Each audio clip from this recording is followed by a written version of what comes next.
Hello everyone. This coming Thursday, the 10th of February 2022, the Victorian Parliament will debate the Sex Work Decriminalisation Bill of 2021, originally tabled on the 12th of October 2021. Now, this bill seeks to regulate the sex industry like any other service industry. This follows an August 2021 Victorian Government announcement to decriminalise sex work, a discussion paper and consultation period. The non-profit organisation my friend Paul and I co-founded, Chrysalis Australia, made a submission to the review of the industry conducted by Fiona Patten, the leader of the Reason Party, in June 2020, based on our work in the transgender community and the very frustrating problems we ran into at every step of the way in developing and offering business services to the transgender community and to the wider Victorian community while staying on the right side of the law. And we ended up doing volunteer film work, the Trans Showgirls events, because every other thing we wanted to do was far too risky given the current laws.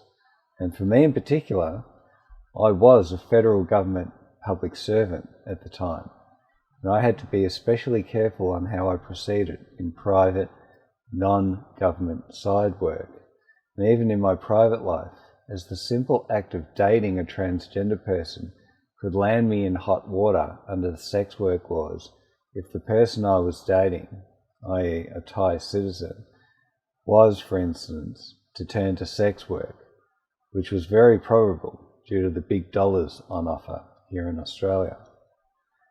She wasn't to adhere to the law, which is impossible to adhere to in its current form and is different between states. So my relationship would be problematic in South Australia, for instance, where I also needed to travel to work occasionally. So I would have been rubbing shoulders with a criminal, which I could not do or be seen or be perceived to be doing whilst working as a federal public servant. Now, our non-profit work in the transgender community, together with our knowledge of the nightlife industry in Thailand and the Philippines, gave us unique insight and understanding of the problems faced by transgender sex workers and to the businesses employing these workers, both overseas and when they came to work here in Victoria. In particular, we gained great insight into the problems we faced as a team when we grouped together to work, which all of these problems were almost all caused by outdated and not fit for purpose laws under the Sex Work Act of 1994. The Sex Work Act of 1994 outdated, not fit for purpose laws, which makes it impossible to comply with the law. Other legislation, including the Migration Act of 1958, the Planning and Environment Act of 1987, and other acts of law, were also problematic. And most forms of consensual adult sex work remain heavily criminalised in Victoria, driving most of the sex industry underground, which is why, if you're here in Melbourne, we all know we see all those pop-up brothels around Melbourne because it's much more profitable to run an illegal sex on premises business than a legal one because of the not fit for purpose laws.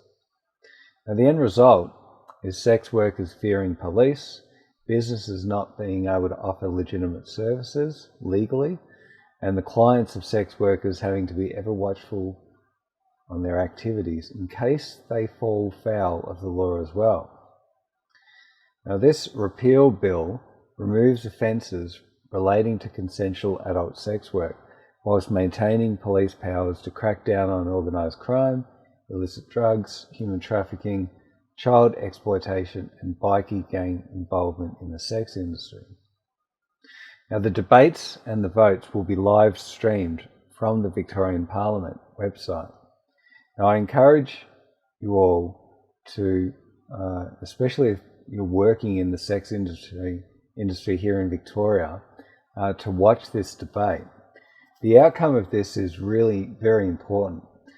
A large amount of time and effort has gone into this bill by a lot of individuals and umbrella organisations, both not-for-profit and for-profit, that have contributed to it, as well as by Fiona Patten, the leader of the Reason Party, who has been tasked with the job of conducting the review and making recommendations to the government on how the industry should be regulated. Now, this is world-leading legislation developed right here in Victoria that will improve the lives and safety of people working in the industry and the wider community, and will make Victoria a better place. So this live stream is on Thursday the 10th of February 2022. It starts at 10 a.m. and the time is Australian Eastern Standard Time, Melbourne time. And the debate may go well into the evening. On the screen now there's a link, and I'll also put the link in the description to this video. If you click on that link, that'll take you to the live stream, and simply choose the Legislative Council option. All the best, everyone. I'm the Pretender.